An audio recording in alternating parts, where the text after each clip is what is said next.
Hey, folks, thanks for joining me for this episode of the Embellish Podcast, a podcast focused on product stories, product storytellers, interesting brand ambassadors, and any other tangent that I happen to come up with. Whether you're a bourbon fan, a geek, a casual observer, or someone just floating through this channel, hope you find it interesting. If you got here by chance, please take a moment to hit the subscribe button. Hopefully, I can be found on any podcasting platform that exists. And if you can't find me on a platform, send me an email at embellishpod@gmail.com. I'll try to get that taken care of. I also generally live stream the recording of these events on Wednesday evenings on YouTube around 9 p.m. Central Standard Time. You can find all of my links on Instagram at embellishpod or Twitter with the same handle. I have a website. It is www.embellishpod.com. That is also a place to pick up these links, episode details, and more. Today is Wednesday, September the 21st, and we're talking with and about RD1 Spirits with Chris Tedderton, and I hope I got that right. You did. He is their vice president of marketing, and I was telling you before we got on this, but I spent a good deal of time at the Kentucky Bourbon Festival this weekend, just kind of walking around the grounds and observing how crowds flow from booth to booth. And one thing that I try to particularly pay attention to is any tent that keeps a crowd consistently, because the people kind of move in and out, and many tables will have a long line and then it'll kind of fade out, and 30 minutes later there's nobody there and you can walk up and get your sample right off the bat. Right. But RD1, you guys' table was one of those that just stayed consistently busy in a kind of a throng of other really vibrant craft distilleries and brands. And so, kudos to you guys and what you're doing. Thank you. But just give us kind of a rundown of who RD1 is. Sure. Well, and I appreciate that. That's always a good thing if people are at a big bourbon festival and they stay with you. That's a great thing. Yeah, RD1 is a company that is a startup essentially. It launched in 2020, which we were talking. That's a great time to launch a startup when it's all about interacting with people and sharing a drink and having that, and in a time where we couldn't do that. So, we're excited to hopefully bring people back together post COVID and all that. But it was a startup out of Lexington, Kentucky. And the ownership right now is kind of a unique one. It's a cool partnership. Essentially 50%, not all the way, but essentially 50% is owned by my family, and the other 50% is owned by UK head football coach Mark Stoops. He's a big bourbon fan, had the opportunity to get into the bourbon business, and we kind of went in with them, and it's been a great friendship ever since. RD1 is kind of paying homage to Lexington, Kentucky's history of bourbon. There's plenty in Louisville, all over the state. People know Kentucky. From Kentucky, we like to think Kentucky's the only place you can make bourbon. It's the only place you can make a real good bourbon. That's what we say. But, Lexington has got a rich history of bourbon. And with RD1, it stands for First Registered Distillery number 1.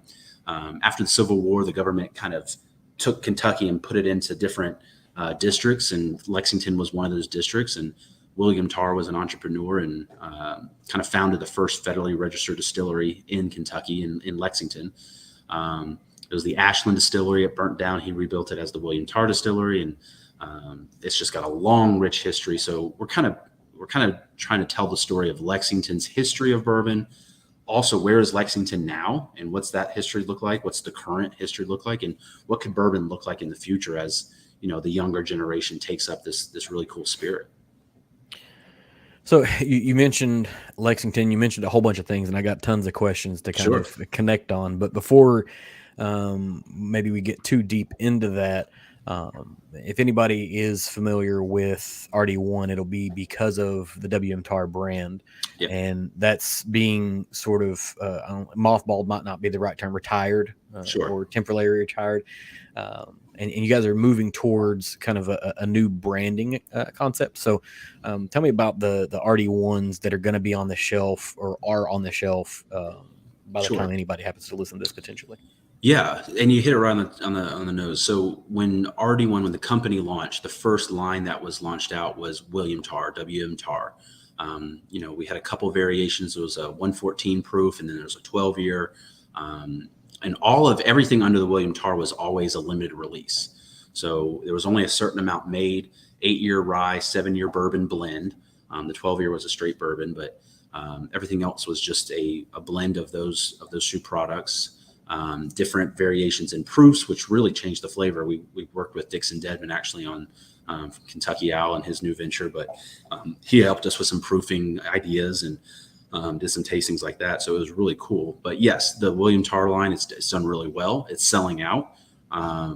So if you see it on the shelves, you might want to grab one. It's going to be good collectors here soon, but it's also just really good. So grab two, drink one, put one on the shelf.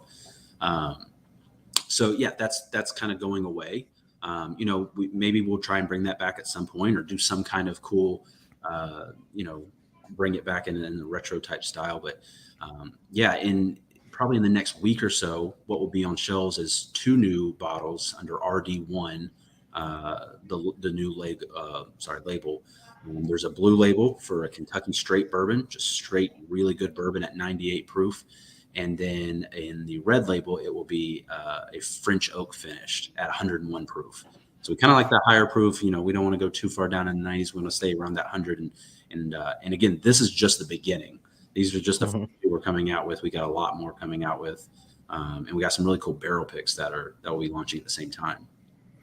So you guys are going a French oak route, and I am like that's the thing that I'm really kind of pushing in on. And Maker's Mark kind of set a standard as they started kind of going towards that 46, Maker's 46, and then everybody started getting interested in it. What put you guys in the position where you thought, French oak, if we're gonna have a standard straight bourbon offering at 101, but we want one finished, and French oak is the answer, or was it a result of like many experiments that was just the best one that came out?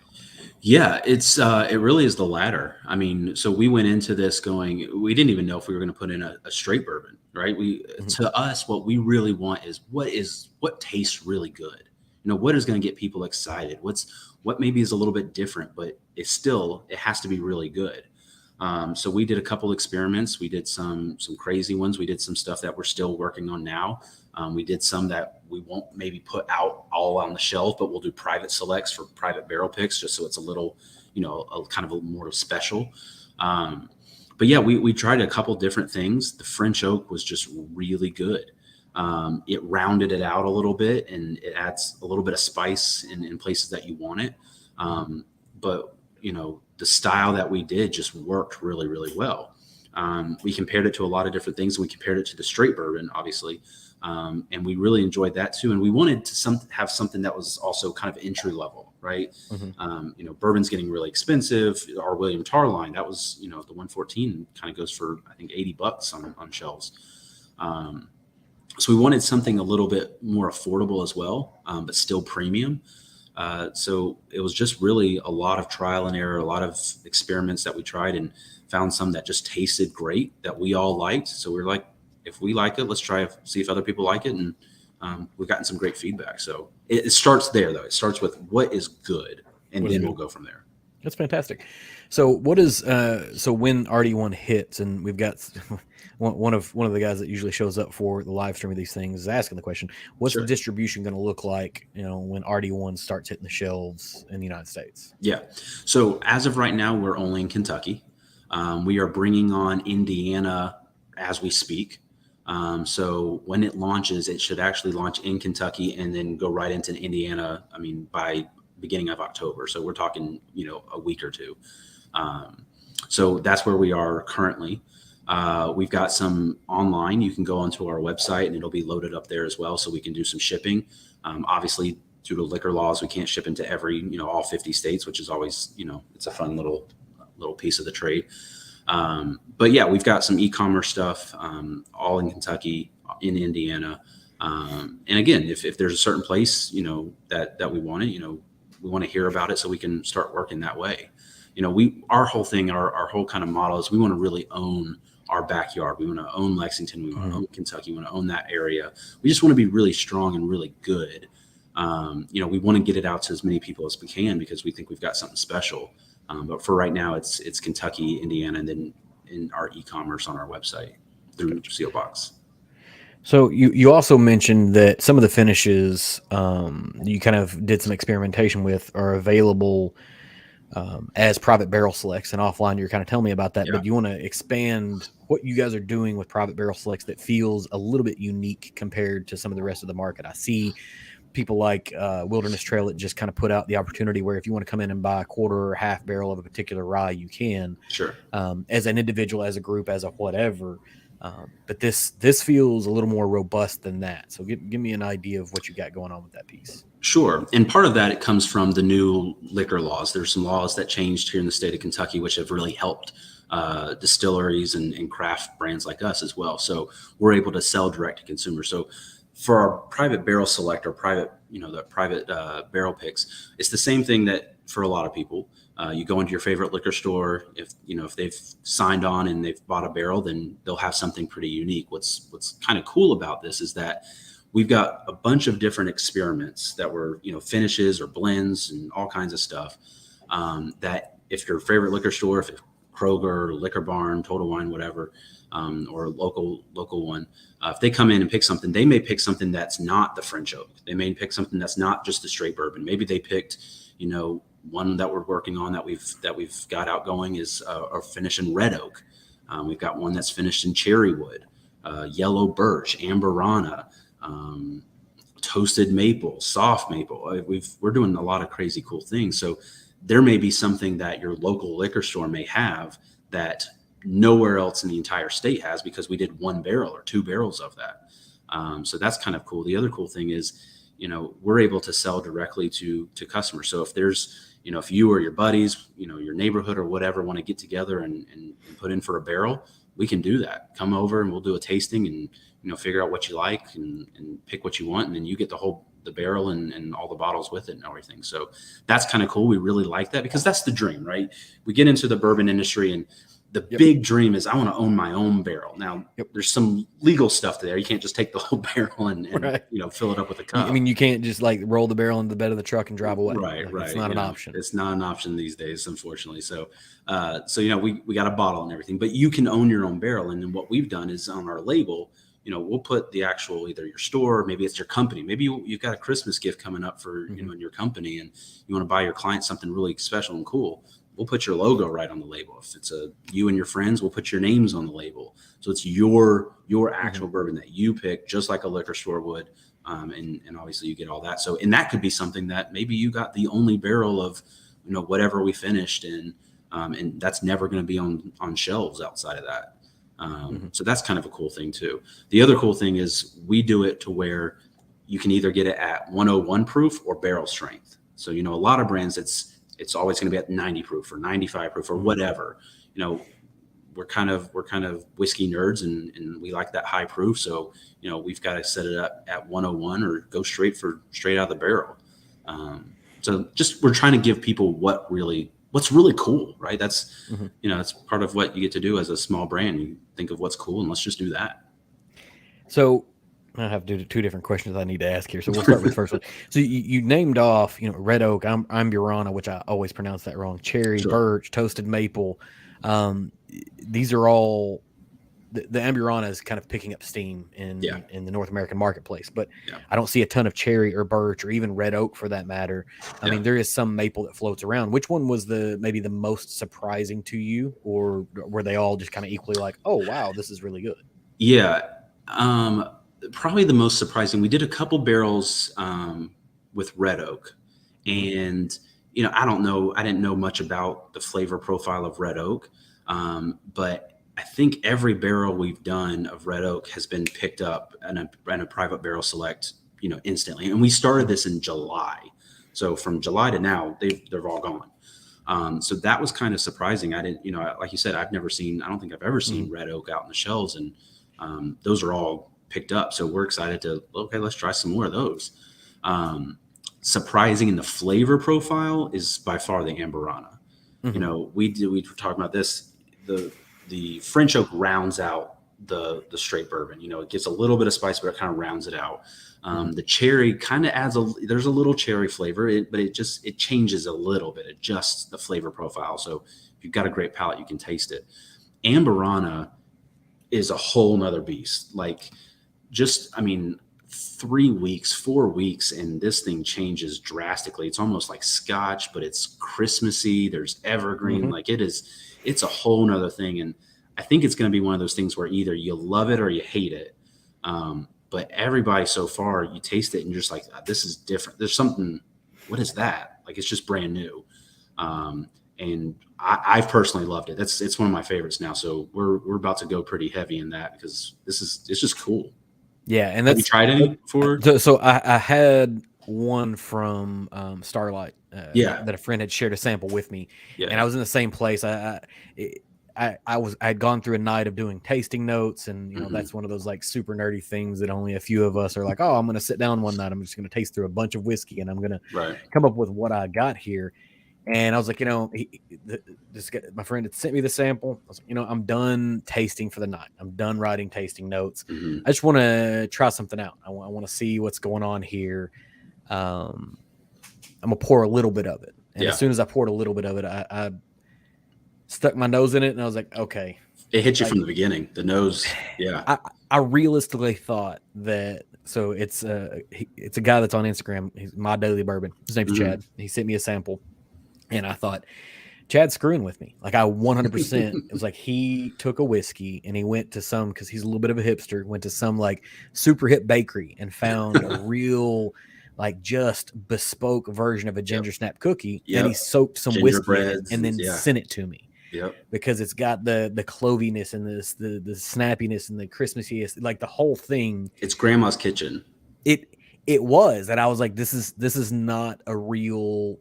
Like, this is a flavored whiskey. This is exactly what's happened. Like, somebody went to some mountain in India to harvest their own clove to make their cookie. Like, that's what it was. And it was really, really good. And so the next day I poured a little bit in a glass. And my wife, she doesn't really care about whiskey that much, but she'll smell and she'll get, like whatever. And I was like, smell this. She was like, that's not whiskey. What is that? Right. And I'm like, no, it is. Different. Like, that's what it does. And that was my kind of first go at that particular finishing type. And it's just really, really unique, and that's exciting to hear. Well, and getting into kind of the background, because not everybody gets to see what does that process look like, right? Like, what is the process to figuring out what are you going to finish?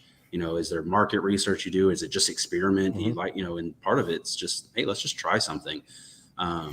So and we do a lot of that on our Instagram. We're starting to do a whole lot more on our TikTok of just giving people the behind the scenes of what are these decisions? What's it like trying to create a label for a bourbon, a bourbon bottle? What's it like trying to create a new glass bottle? Like, that's just kind of cool. But for the Amburana, what was really amazing was we finished it for about 3 weeks, and then we tasted it, and we were like, it's almost there. Like, this is a whole nother level. So we had to adjust it really quick because we were afraid, can you overdo it? Can you over finish and all that? Which it feels like you could. It feels like this one would strong. Be one that would be easy to do. Yeah. And there's a couple brands, like you said, that are coming out with Amburana because that's a new hot thing. And, but man, ours is just good. It's just, and I don't know, we're just now learning and getting to the cusp of, is it better high proof, low proof? How far do you blend it? What do you do with it? But, be looking, because that's my favorite probably that we've got so far, and we'll put that out, whether it's a limited offering or something. It's coming out because I want to share this one with people. Right. This may be distillery only, so it'll force you to get to Lexington and do that experience. So come by. How do you select your proof? Right. So you've got 101, you've got 98, and then you've got this option whenever you go in. Like, do you guys have a taster? Like, how do you get to what proof it needs to be? Yeah. So it kind of goes back to exactly what we started with before. It all depends on what tastes good. We don't really go into it of going, let's do the math, and maybe that's probably a good way to do it, of proving it down and what does that stretch it to and what can you sell for all that. We care, does it taste good? So we've got a couple people that are kind of master palates, have got some great palates, and master tasters and all that kind of stuff. So we solicit their advice. And then we've got some people on our staff, and we'll sit down and literally we're in a conference room, and we'll taste that at 90, we'll taste that at 92, we'll taste that at 96, 98, we'll go all the way up to where we need to. And, our palates tend to be, and we see this in the market, tend to be a little bit in the higher proof, somewhere around the 100, north of 100 is great. Getting into the 90, you can stretch it out, and you can get a lot of people that may not love whiskey, but so much of that flavor just gets diluted if you go below, 100 or so. So for these, it was literally, as you said, we tasted at a couple different proofs. We said, this is special. It's not too much, it's not too little. It's got great flavor. So yeah, we said this is good, so let's do it there. Okay. So, and you mentioned this earlier. You guys are a startup. Is this your first foray into entrepreneurship, or like is that like a thing that is just kind of in your genes? Because I tend to find Yeah, like certain people just like to start things and create things from scratch, yeah, and then sometimes people just kind of come into it. They're like, you know what, I'm tired of working for somebody else. I'm going to do my own thing now. So, like, sure. which avenue did you take here? Sure. So obviously, coaches, he's coaching and stuff. Yeah. As far as my family, yeah, we're an entrepreneur group. We've had a business here in Lexington that we started from scratch that we sold not too long ago. We don't come from the whiskey or the spirits industry. Mhm. We actually come from the hospitality industry. We own some hotels that we started a chain there. We've got a business up in Georgetown. We manage some hotels out west. So yeah, it's very much entrepreneurial. And to be honest, we got into this as kind of silent partners, right? We wanted to help fund it. We believed in what was going on. We were excited, like Coach was. So we wanted to help get this thing going. And we realized that we do business really well. That's kind of our thing as from our family. And doing all these businesses and growing them and finding cool and unique ways to offer them out to the market and to the public. So we got into it and just really thought, wow, this is way more fun than hotels. This is way more fun than manufacturing and shipping routes. So let's see what this is all about. And brought in some really, really smart people that are in the industry, that know what they're doing, that have great palates. Like I said, Dixon Deadman is a great friend, and built a really good relationship with him and got advice from him. And just some other people like Peggy Stevens, and just some really great people, and made some great friendships. And then it's kind of going into, and let's see what this can do. So you've mentioned Coach Stoops a number of times here, and Sure. I'm from Kentucky. Sure. My mom went to pharmacy school at University of Kentucky, so I spent 4 years living in the Greg Page Marriott housing complex right near the football stadium. Yep. When I was very young, I ran away to a football game. Made newspapers. This is in the '80s, whenever kids could do that. Oh, yeah. The Marriott housing complex is really close to the football stadium. It Yeah. sounds way sketchier than it was, but it's also like 1984, where kids were sort of feral. Yeah. So I know who Mark Stoops is, but Sure. for everyone else that is the uninitiated to the things Kentucky. Yeah. Yeah, Coach has been great. I mean, first of all, he's just a great coach. I'm originally from Charlotte, North Carolina. I moved here around high school, so I'm a Panthers and Charlotte Hornets fan. We didn't really have too much college stuff. It was UNC and Duke, and that was about it. But moving here, everyone is just diehard Kentucky. And what was really cool is, it was obviously basketball, but people just went crazy for football games, even when they weren't good. Yep. But Coach has done obviously a great job turning the football team around and really building that program.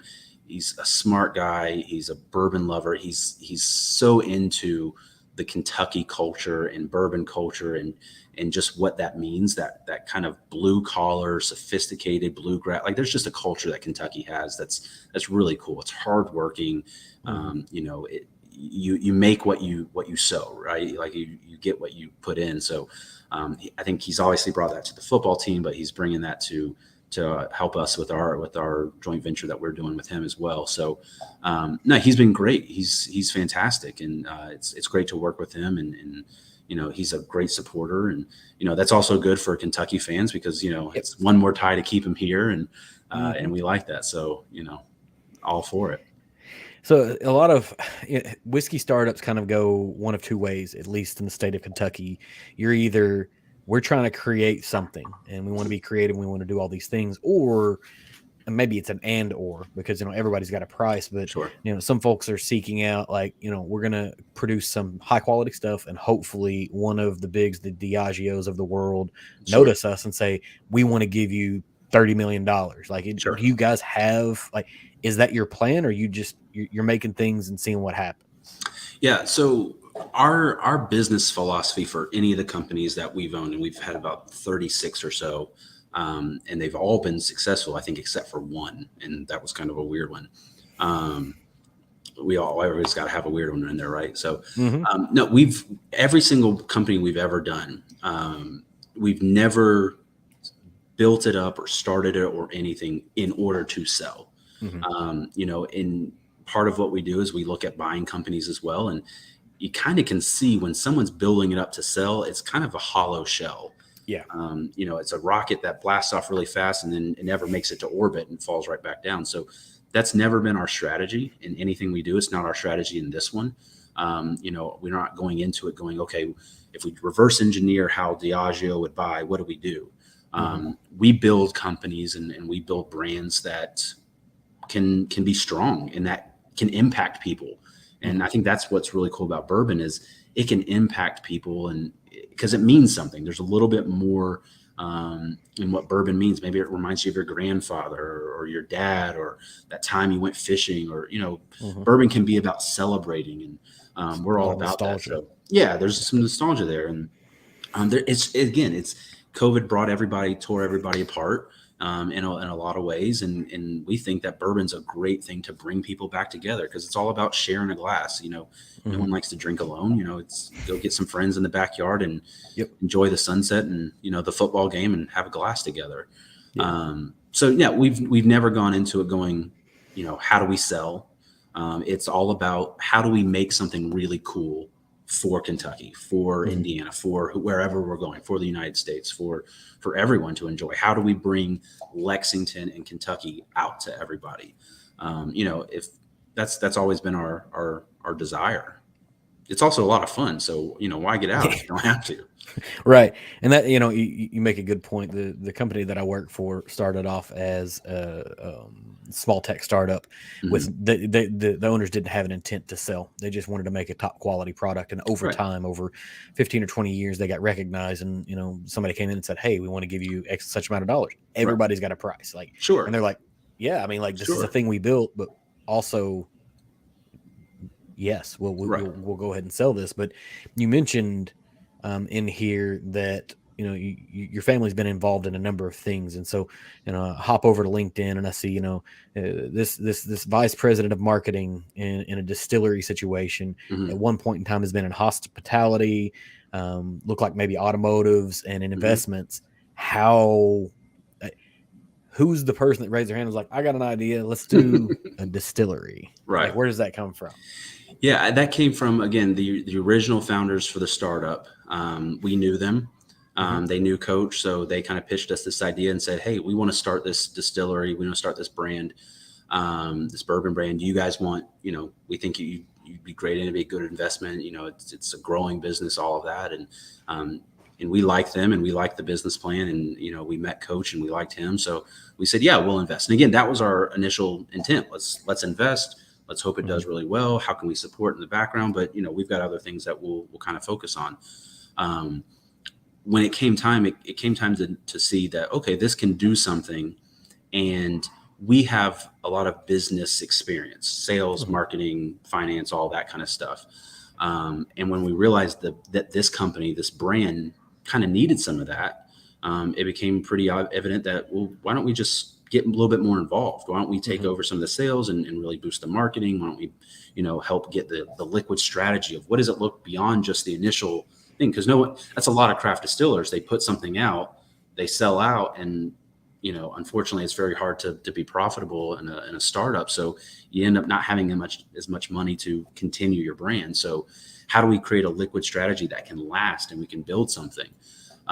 So it kind of happened in a way by accident. It wasn't like, let me raise my hand and say, hey, let's try this out. It was, yeah, we'll invest in this. We think that this is something. Let's see if we can help them get it off the ground. Oh, I think we can help out a little bit more. Let's kind of take over some of the sales stuff and the marketing and the finance and that office stuff that just has to happen. And it kind of went from there. And now we're just kind of running and seeing what we can do. Yeah, and a good transition, because I worked in a hotel in college and hospitality. Man, that is that can be a rough situation, dealing with people, especially in situations like that, and shifting into kind of distillery type work. You mentioned you guys are working on a liquid strategy, and I hear that term just about everywhere. So I Sure. want to get like, what does liquid strategy mean to you, to RD1, to what you guys are trying to achieve? Sure.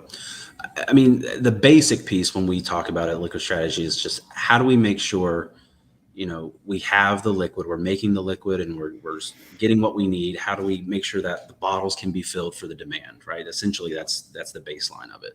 Mhm. That's the kind of boring back end office stuff of it. If we're selling this much, how do we make sure that we can continue to sell? Because a great thing for bourbon brands is that sold out sign, right? Because that means you had a lot, and or there's a lot of demand and it's gone.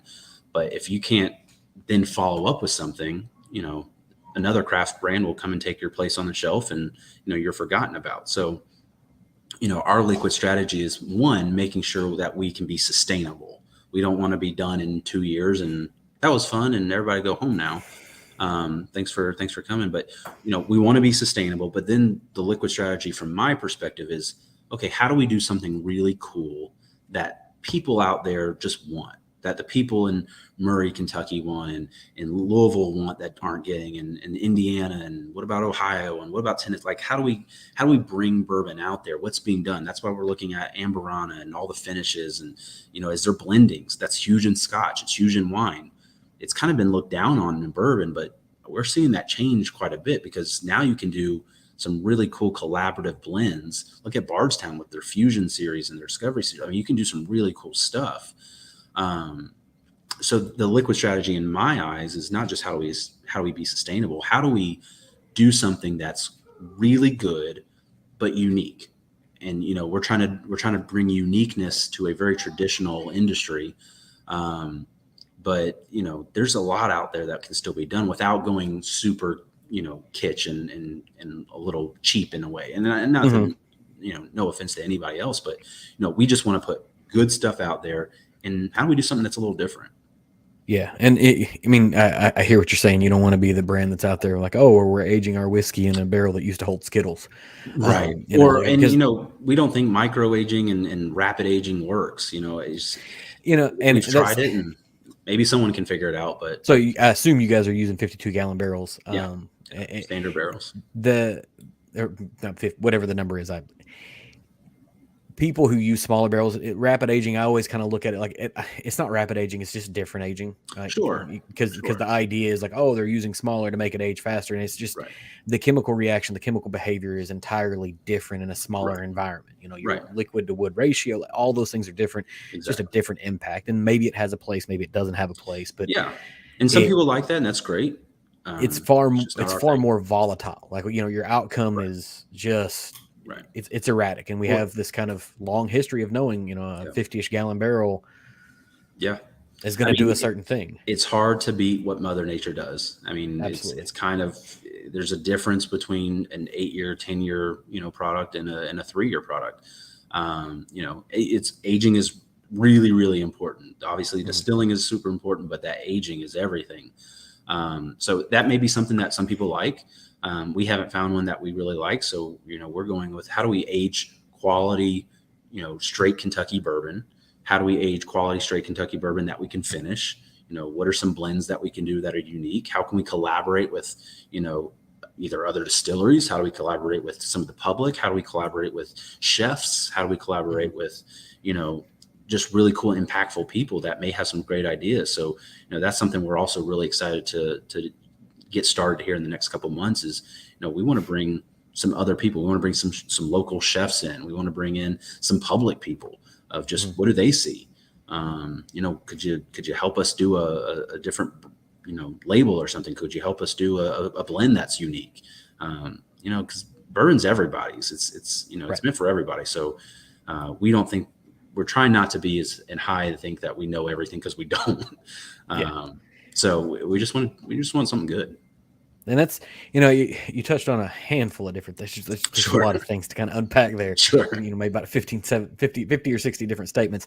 You mentioned about the, distilling and aging, and you think about somebody that's like Maker's Mark, and they've got a master distiller and a master of maturation, because Hmm. both are important, Absolutely. but you, you can ruin a good distillate maturing it poorly, Sure. but you can't mature a bad distillate well, Right. right? And so they kind of have to play hand in hand together. Absolutely. Um, It's building but blocks. You're building on something else, and you got to keep, yeah, you got to have a strong base. but you also mentioned blending, and this is a Mhm. thing that I've kind of, I've been back and forth on what I think is going to happen next in whiskey, at least in North America, because we're on a similar trajectory that craft beer was on 30 years, started about 30 years Mhm. ago, right? And so they kind of peaked up and then they kind of drop off, and on the other end, now we're into like hazy IPAs that look Yep. like they just super foggy drinks that are kind of super esoteric, but for a while I was like, maybe it's going to be American single malts, Hmm. and that's going to be the thing. But I'm starting to lean towards this blending concept, and it really is based off of the guys from American Mash and Grain. It's Yep. it's a website. They went out, they picked 4 craft distillers, and they did their own blend. They bottled up. They call it Borrowed Page, Yep. and it's phenomenal. It's Hmm. taking a collaborative effort from 4 distinctly different distilleries and blending it together. And the North American marketplace, you say blended whiskey, and it's like, ooh, Right. that's not a good thing. But I think that's shifting, and it's encouraging to hear not only like the weird fans who create a website get successful and then do their own thing, but also brands are going that way. Right. Like let's talk about doing a blend or doing something interesting. Yeah. Yeah. And again, I think, Scotch has a ridiculous history about blends. Absolutely. I mean, that's a cornerstone of that whole market is finding different areas of Scotland to blend it in and make Hmm. something. And then you've got a master blender and that taster, and that's so important. And it's so cool to see bringing in different locations and different, aspects of the geography to change the whole flavor profile. So, Scotch is a whiskey, bourbon's a whiskey. We think that it can do something very, very similar. So the William Tarr line outside that 12-year, the Manchester Reserve that we had out, that's a Hmm. blend. That's a blend of rye and bourbon. And to get that balance of where it was, it's about a 60-40 split is where we ended up. And it changes everything. It's not it doesn't have all the aspects of a bourbon because it's got the flavor notes of a bourbon with that kick of rye, and it just takes you on a cool journey. And then look at Barstown and some of the other brands that are doing that. So blending, I think it used to have that negative connotation because you're really talking about what it was thought of Hmm. was a bad barrel, mix it with some good barrels, and you've got an okay product there. You got okay bottles and from Yep. that. But now it's really getting into that artisanal craftsmanship of how do we bring certain flavor profiles and balance them and not make it overpowering but really unique, and how do we take the taster on a journey that really they can pick up all these different notes. So it's bringing one instrument and making it now a band out of it is what we see. So we're Yeah, excited and that we started that way.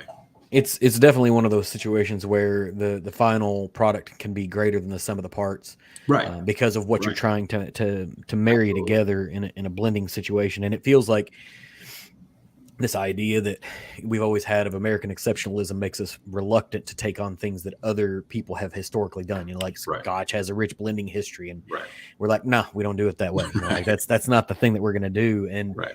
um, we've also been reluctant, or at least a lot of brands have been reluctant, kind of to kind of push into the cocktail marketplace, right? Like, Yeah. we want signature craft cocktails, because a cocktail was also, in the same way that blending is trying to hide something bad, a cocktail historically was a way to potentially hide the Sure. proof or the alcohol. Like I Right. remember in the in the early 2000s, the sign of a good cocktail was, I can't even taste the alcohol in this, right? Right. Yeah. And that's not necessarily where we're at anymore. And I think, maybe I'm wrong, but I think you guys are heading that way as well. You've got a tasting room, and you have Mhm. a list of cocktails that kind of go with your offerings.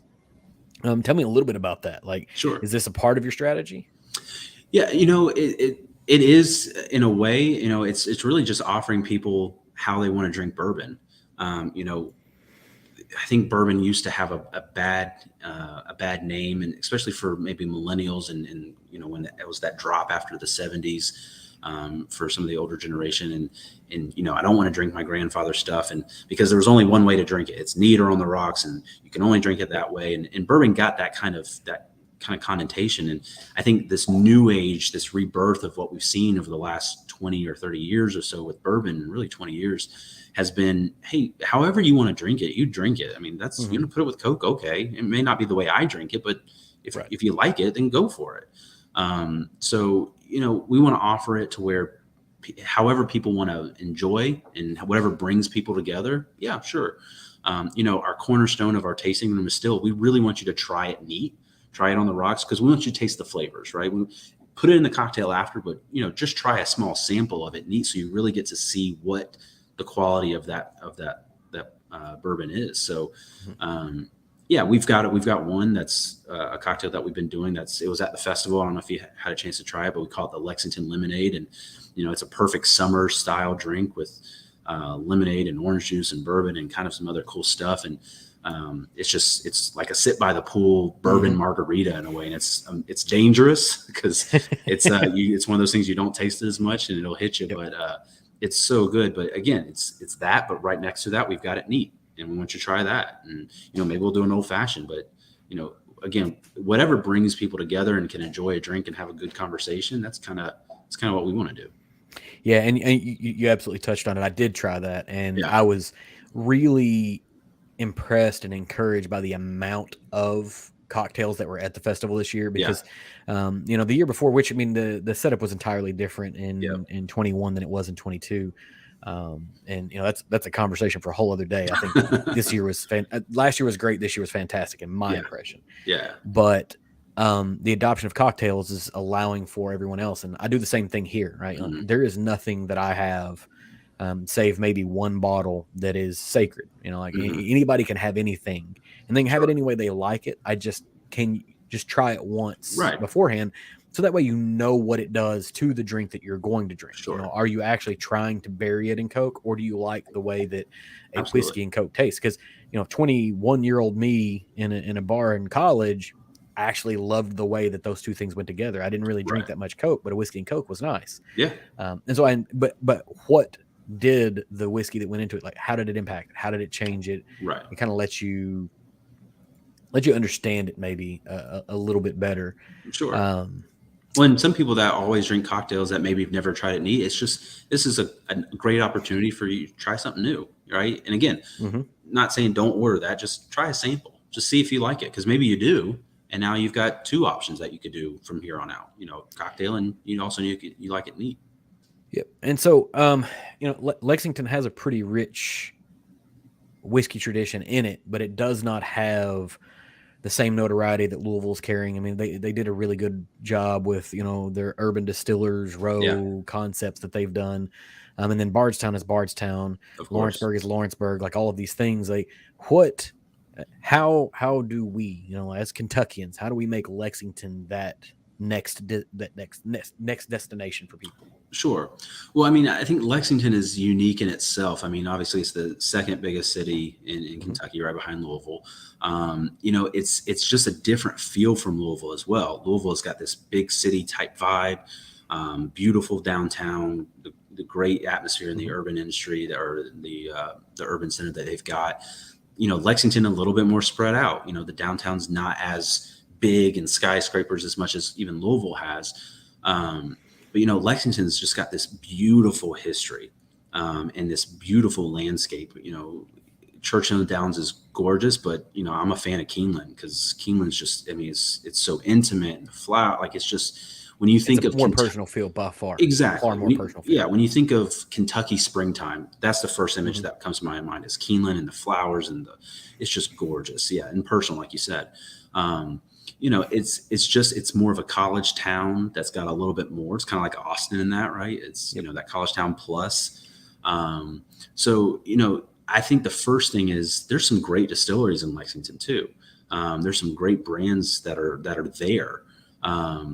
So I think we're really enjoying that. We're in a position where we've kind of seen what Lexington history is, especially with William Tarr and Ashland Distillery and the William Tarr Distillery and that kind of line. So we're just so excited to tell that story.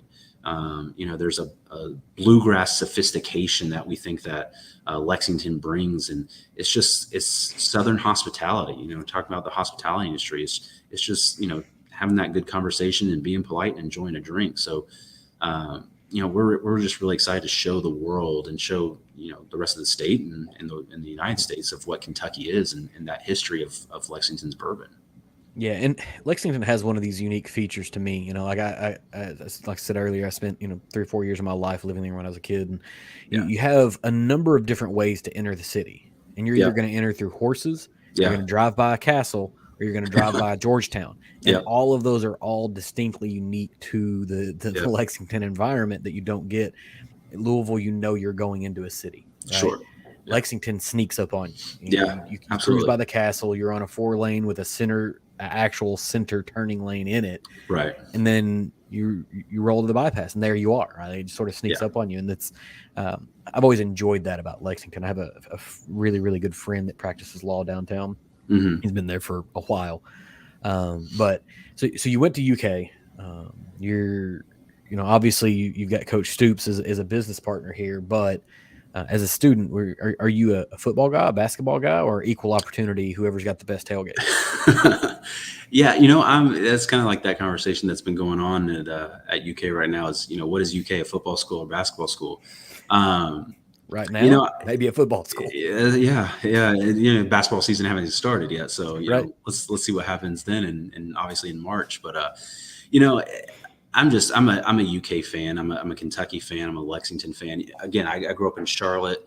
My wife and I moved here, or I moved here in high school and met my wife, and we've lived here since. And we've had the opportunity to move to Denver. We had the opportunity to move down to Florida, and each time we kind of came to realizations, we love it here. I mean, this is just a great place to raise a family. We've got friends and family here, and why would we want to leave? We everything you'd want in kind of building a family, we've kind of got here, at least for us. Yeah. So yeah, the football games are fantastic. How can you not love the football games, especially what coach is doing? UK basketball, when it gets loud, it's just awesome. And It's a different environment. it is. And one of the best men at my wedding, he was Scratch, the mascot. And just going to hang out with him at all the games and stuff is just cool. So Kentucky's just cool. The fans for Kentucky are unlike anyone else. They're the most obnoxious fans Without in the a entire doubt. world. Without a doubt, I mean, UK fans are the most obnoxious fans. Obnoxious. It doesn't matter what's going on. I saw a hockey game in college, and the fans, UK fans, were riding the other team so bad that one of the players stopped and just shot the puck into the fans just because they're just obnoxious, and it's awesome. But they're dedicated to the team that they represent. Absolutely. No question. And I love that it. the nation kind of knows that. You look at Sports Center and you look at Game Day, and anytime they're talking about UK fans travel, and that's just cool. That's just awesome. They do, and I say that as a child of a UK alumnus. They're the most obnoxious fans, and we're on the western end of the state, and we've got a mid-major team that's playing in the Missouri Valley, and we still have probably a third of the crowd at any given game is wearing UK memorabilia at another team's basketball game, because that's how diehard. They're like, yeah, I'll go watch this team, but I'm still a Kentucky fan. We're like, they're not even. There's two different things, two completely different things. So no, they're awesome. And we think that Kentucky fans in general, not just even UK, but people from Kentucky are passionate about Kentucky, whether it's bourbon, whether it's horses, whether it's about Keeneland or Churchill Downs, or the racing, if you know about racing or not, sports, anything. Louisville, Murray, like you said, Morehead State, EKU, Western Kentucky. Kentucky people love Kentucky. Yep. And don't tell them that bourbon is made outside of Kentucky, because it only comes from Kentucky. But that's kind of what we love. It's that passion, and that's what bourbon even brings out. It's just that passion of history and importance of where we've been and where we're going. Absolutely. So I'm a consumer, right? Sure. And I'm walking into a store. I know this is a super hard shift going talking about Kentucky and Kentuckians. Sure. But, this is one of the last ones that I actually have typed out question wise. We've burned through most of them. But so I'm a consumer. I walk into the store. What do you think is the thing that is going to be in an RD1 bottle that is going to be like, all right, I should buy this? Sure. What is the thing that you expect the consumer to kind of gravitate towards? Sure. So the first is the bottle that's coming out now, that will come out in the next week or two, that will be on store. So be looking for that RD1 big on the bottle. It's a modern style label. We wanted to bring some show what we think of the liquid inside, which is premium liquid, tastes great, and we wanted to provide a label that we felt people would be proud of as well, that they'd be proud to have it on their bar or their shelves, like behind you, that you'd want to display it because it looks great. The cool thing is, that I'll actually can kind of share with you and your viewers now is, at the beginning of next year, probably Q1 of next year, we've been in the process of making a custom bottle this whole past year. So we will be taking the brand new offering that we just are launching, and we'll be putting it in new glass come next year. Which, if you're from Kentucky, you're here, everywhere you see the horse fences, right? The 4 plank horse fences. We've got that on the bottle just to kind of really represent, it's embossed in the bottle to represent that Kentucky, that Kentucky feel, that Kentucky love that everyone loves. Because you see those horse fences when you're driving in from Georgetown or you're driving in from the castle, and you just know you're home. So we've got that on the bottle. We've got Kentucky born and raised kind of in the glass. The bottle was actually modeled off of one of the original William Tarr bottles back from the early 1900s. So just trying to bring that out. And, when people see it, we want them to realize that, what we're trying to communicate in the bottle is what's in this liquid. It has a lot to do with the past. It has a lot to do with history and tradition, but it has to do with tradition for the future, right? It has to do with tradition, and how do we bring that into what can bourbon be, and what can Lexington be in the next couple of years, and what can Kentucky be, and how can we share, that bluegrass glory that we all feel. How can we share that with people outside of Kentucky? And how do you share a drink with your buddy from Texas or Florida or wherever you got family? And how can you say this represents where I'm from? So it's a great bottle. But yeah, when you see the new label, we want you to be proud of it, because we're proud of it, and we put a lot of work into it, and we want you to enjoy it. So, and kind of pivoting off of that, maybe tangential to it, one of the things, so in the comment over here when we were talking about blended whiskey, and the commenter kind of agrees that it may be the thing, and one of the biggest hurdles that most brands kind of are going to encompass in a blended whiskey concept is the idea of transparency. And so you mentioned it a little bit when we were offline. Now that we're online, like where do you guys stand in an idea of transparency in what you do? Sure. So we believe, and this kind of comes from my thought process of kind of being in charge of our marketing, is, bourbon is one of those things where, probably years ago, people weren't as transparent, and I think a lot of consumers, a lot of the public felt like they were having the wool pulled over their eyes, and they were kind of being lied to in some ways for some stuff going on. So we're as transparent as we possibly can. We'll tell you. So the William Tarr stuff, we sourced that whiskey. We were a non-producing brand for William Tarr. Now we've since gone into a partnership with a distillery, and we've actually are breaking ground on a distillery now. So, we're transitioning into, getting our whiskey the way we want it and everything. But for the William Tarr, it was sourced. As transparent as I can be. We signed an NDA from where we got that, so legally I can't even say. But we did everything we could, where we put the mash bill on the bottle. So if you know your mash bills, right, do your thing. If you don't know where it came from, just ask a whiskey nerd. They'll look at it and they'll tell you. There's somebody out there that can decipher that information for you. Exactly. So we want to be as transparent as we can, and as possibly as whatever the legal allows us to be. So we'll talk about everything. You ask us a question, we'll tell you. If we don't know, we'll say we don't know. But we want to be right there, because we want you to trust what you're drinking. Right now we plan it all to be Kentucky made. We're all about transparency as much as we possibly can. So you mentioned breaking ground on a distillery. You guys are building a distillery in Lexington. Where are we building? No, it's out in Western Kentucky. We're putting together our press release, so that'll be coming out here soon. So we're excited to announce that when that time comes, and we're excited to announce our master distiller when that comes as well. So we're really, really excited. But yeah, we've got the tasting room in Lexington. We're trying to figure out what we want to do. If we're staying there, or if, how do we want to build out. So right now, kind of the world is wide open for us of, how do we want to continue this brand, and how do we want to bring a really cool experience to the public. We've got some really cool ideas of what we'll be doing. You go to a lot of distillery tours and you do the same kind of tour and you're waiting to the end to get the tasting. So we wanted to really highlight the tasting. And we're going to be doing some really cool stuff that I'm excited about on how to give people a better experience on finishing, right? There's not a whole lot of brands doing that. So how can we give people more insight into what does finishing do? How do I feel and touch and smell and taste what those possibilities are in finishing? So we're looking at that.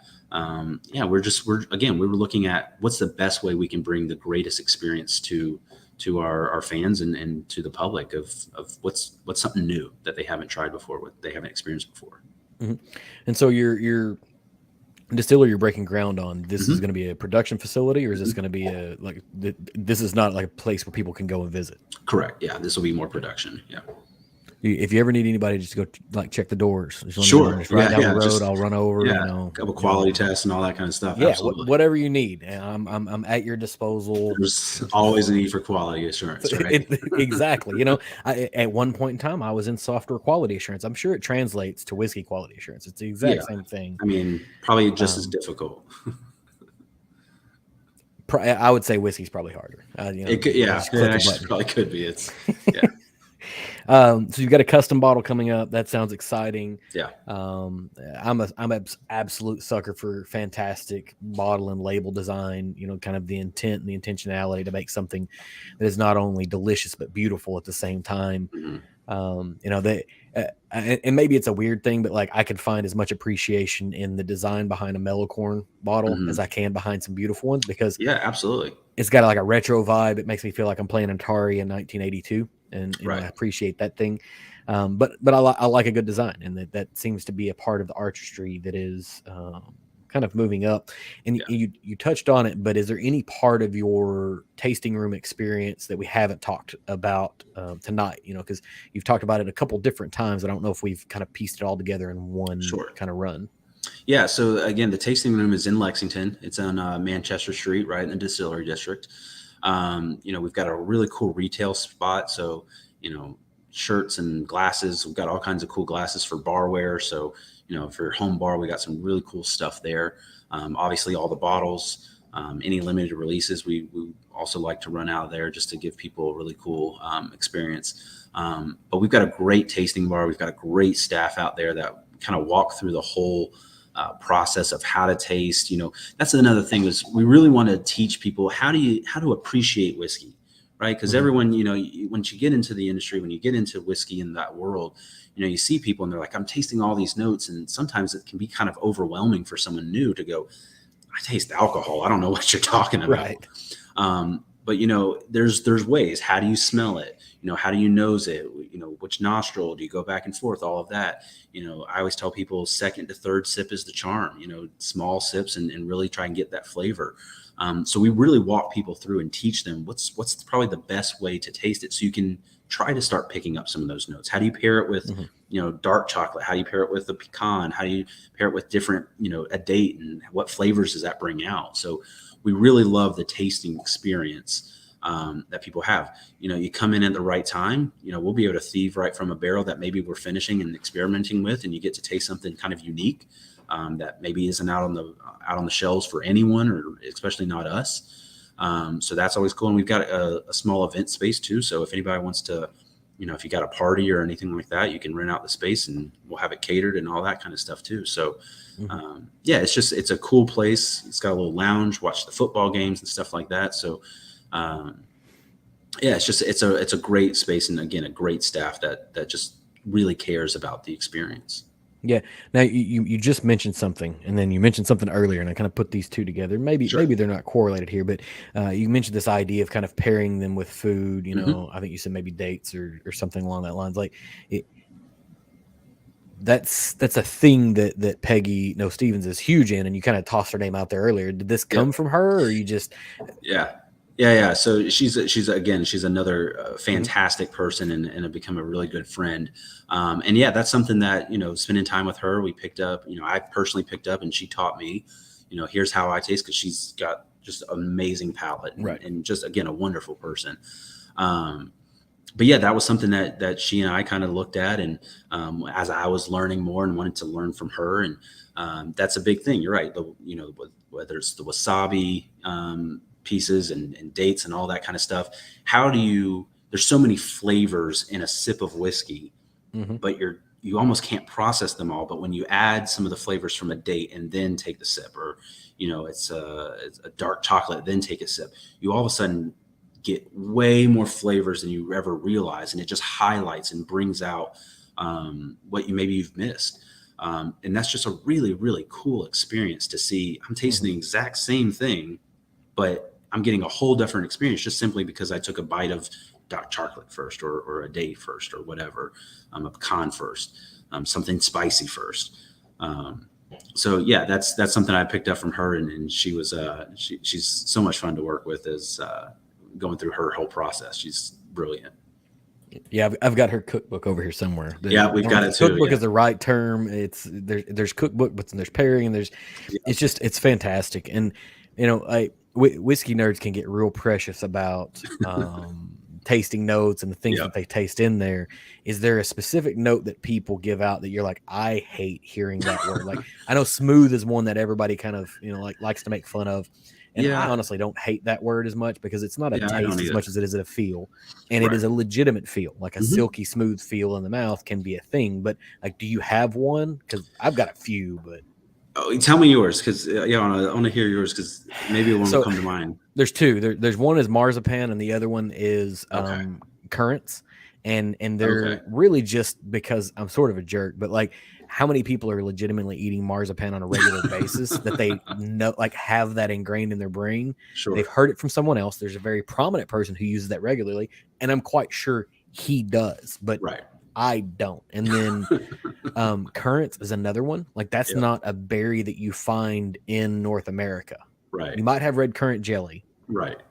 That's a different flavor than an actual currant of its. I don't know what a currant legitimately tastes like. I know what jelly tastes like, and it's a different thing. And so, and just pretentious ones. Like, you taste what you taste. You can only taste what you remember, right? Like, if you've never had a flavor in your life, you're not going to be able to taste that thing, right? And don't feel like I should have to say anything other than, I tasted a particular distillery that is in Lexington, and I got a distinct flavor that reminded me of brand new tennis shoes in the 80s. Like, they had that leather smell flavor. And I told the person who had brought the bottle, and they were like super offended because they thought I was like, no, it was a very nostalgic and great smell for me and flavor, but they didn't care for it themselves. And so anything that you can tell a story with, I'm on board with. But sorry. Yeah, no, I don't know if there's one that I don't like, because I think I get it. I think you're right. Like, if there's something that is so far out there, that how often are you tasting marzipan? But again, maybe someone has. But I think the typical, caramel and cherry, the vanilla, all that kind of stuff, you kind of want to have something more than that. We've got this big tasting wheel that has all the different flavors that, a lot of people have, and you can get any kind of tasting wheel off of Google and stuff. And, some of them are just funny, sawdust or pencil shavings and stuff. Like you said, leather, and, how often was the last time you put pencil shavings in your mouth? But again, there's a certain smell, and obviously taste is directly linked to smell. And, that would probably be one I would pencil shavings. Yeah, I'd be kind of like, oh, maybe we may have missed the boat then. Yeah, there's a good point there. Yeah, but I think rock fruit is another one. Like, what, rock fruit? Yeah, okay, so, like so that maybe you triggered a memory here. So stone fruit is another one for me. Stone fruit, that's what I meant. And so stone fruit, because specifically an avocado is a stone fruit technically, right? Yeah. As is a plum. Right. As is a peach, as is a cherry. Right.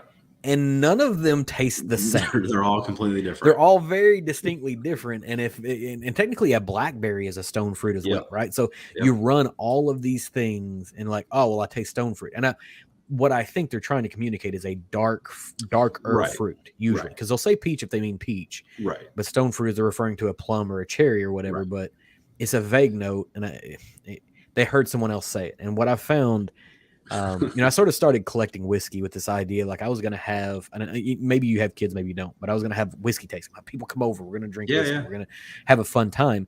And then I had kids and learned about this idea of there's like day-to-day clean that you just, because you live in your house, you have kids or whatever. Right. And then there's like people are coming over clean, and they're Oh, yeah. different. They're different things. Yeah. And then I was like, I don't really know that I want to have people over because I have to go to like people are coming over clean. Right. And then the pandemic hit, and it gave me this wonderful opportunity to like send out samples to friends and coworkers. Yeah. And we did a bunch of Zoom tastings. And I Yeah. did, like we would hop on a Zoom one evening and we'd run for 3 hours and taste stuff. And what I found is people that had never done a tasting before were really good at it. That's awesome. Because they did not have any preconceived notion of how they were supposed to behave. Right. But if they came back the second time, then they were immediately reluctant to say anything. Sure. Because whiskey nerds can be obnoxious. Like we can. Well, and it can get overwhelming. I mean, again, for someone who's coming into it new and, I didn't, going into it and hearing all these people, you almost feel like embarrassed that, wow, I don't pick up green apple. I pick up alcohol and some oak. I assume it's oak because it tastes kind of like a tree.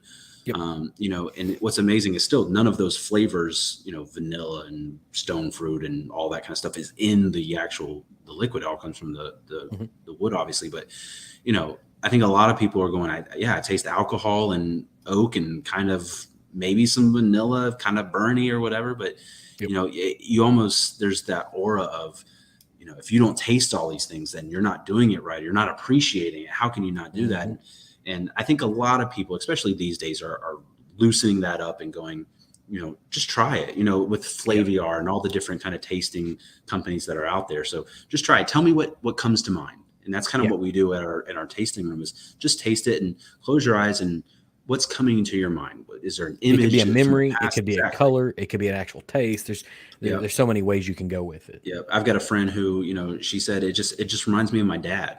Just because, and he passed away and, just, sitting on the couch and him having a bourbon, it just reminds me of those calm evenings sitting at home with my dad. And that's just a cool memory. Yep. So, I don't think there's any specific note that I don't like or, that annoy me or anything. Yep. Some of the outlandish ones are just craziness of, graham crackers toasted at 104 degrees on a backyard barbecue. You've gone way too specific. You've got a specific memory there. So, right. Yeah. And that's because that's the other thing is it's all specific memories. And, if I say bananas, right, are you thinking of an actual banana? Or are you thinking of banana pudding? Right. Banana runts, banana milkshake, like absolutely. And artificial banana doesn't taste like real banana. They're all same with grape. Flavor grape doesn't taste like real grape. It's all completely different. So and depends on what color the grape is too. Like are we talking about a green grape or a red grape or a pink grape or a cotton candy? Yeah. Anyway, we just hope that the ending note is it tastes good. If someone can go, that's where you should start. Like, is this good or is this bad? What makes it bad? What makes it good? Yeah. Especially for a new person, a new person goes, okay, I can appreciate this. Then that's awesome. We're really happy. It gives them a great experience that they now get to go on with. All right. Well, I'm at the end of my questions. Is there anything that we needed to talk about that we didn't talk about? No, I mean, I'm glad that we, thank you so much for inviting me on and, being able to talk about the new stuff that we've got coming out and some of the exciting things that we've got in the next couple months and in the next year. And, if anybody has any questions, feel free to look us up, RD1 Spirits on Instagram, Facebook, all that kind of stuff. We monitor it ourselves. We don't have some, people out in California or anything like that. It's just me and another person. So, feel free to ask questions. We're all about it and hope to see a lot of your viewers here soon at our location. Absolutely. And you absolutely have to get by and taste this Amburana barrel. I haven't had yours, but I've had one before and they're, I'll send you some. Yeah. They're incredibly, I super appreciate that. They're incredibly unique. It's a flavor profile that is just it's almost obscene. It's unlike anything else. Yeah, I'll say that. So I was drinking through the straight and the French oak, and for anyone who is wanting to get into French oak, this is a really good entry point, because a lot of people will kind of go overboard. And I'm one of those people that whenever I started drinking red wine, I was like, give me the like most bitter, tannic, Yeah, wood yeah. flavored thing that there is. And I loved it. Like, Mhm. give me a super dry Chianti. I want to drink that. You know, I want my Sure. mouth to pucker up. I don't know if you remember the bitter beer face guy a long time ago. Yep. Let's do that. But that's not for everybody. And Sure. sometimes French oak can go that route. It can get super dry and have this kind of profile. This is very subtle, but absolutely aware that the French oak is there, right? Like Right. it doesn't kind of punch you in the mouth. It gives you exactly what you're saying, that soft roundness, that soft introduction into French oak. And so Yeah. if you don't know if you're into it or not, I would recommend go out and pick up a bottle of the RD1 French oak when it's in the stores, because it's a good way to kind of get a feeling for a well done French oak that is not kind of heavy handed. Yeah, I appreciate it. Yeah, we spend a lot of time on where's that line, what, how far is too far, at what point does it does it over finish, and we think we found a really good spot, especially with that 101 proof, to where you get all that flavor. So yeah, I really appreciate it. And again, it should be out in the next week or so. So go to your local liquor store, tell them they need to get that RD1 in, and definitely try it before that first order goes out. Yeah, I may be taking a sample by my local liquor store to make sure that they're aware beforehand. Absolutely. I'll usually do that with whatever I've got. I'm like, oh, I really like this. I got to make sure Yeah. my local guy knows, so that way he knows he's got at least a couple of bottles sold. Yeah, absolutely. It's always nice to kind of get that on the forefront. But Right. Absolutely appreciate you for joining. Thank you, John. Fantastic conversation. You ever have anything else you need to talk about, want to talk about, another offering, the platform's always available. I appreciate it. I enjoy having these conversations. So we'll put you in the green room and close out. I appreciate it. Thanks for joining us.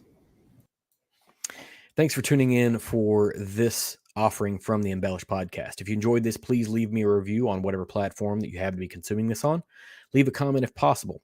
Hit me up on social media at Twitter or Instagram using Embellish Pod, and give me a follow so you can keep up with what's going on here.